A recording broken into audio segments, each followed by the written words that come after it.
canale del mio blog che si chiama nello stesso modo, e oggi il blog compie il suo primo anno, quindi ho deciso di provare a girare la mia prima videoricetta, la videoricetta di un dolce, per festeggiare appunto il primo anno di blog.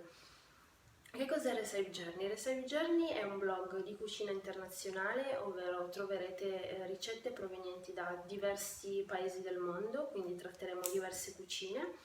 Ci saranno ricette dolci, ricette salate, ovviamente ci saranno anche ricette inventate.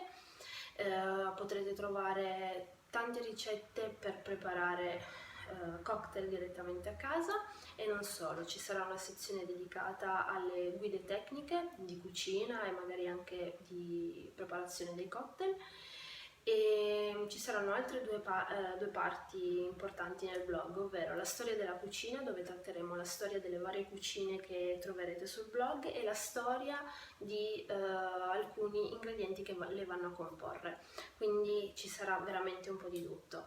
Questo è spero, il primo video di una lunga serie, e quindi passiamo al dolce che ho deciso di prepararvi.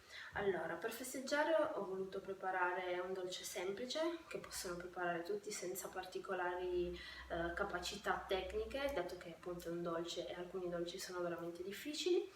Ho deciso di proporvi un tiramisù al cocco e ananas.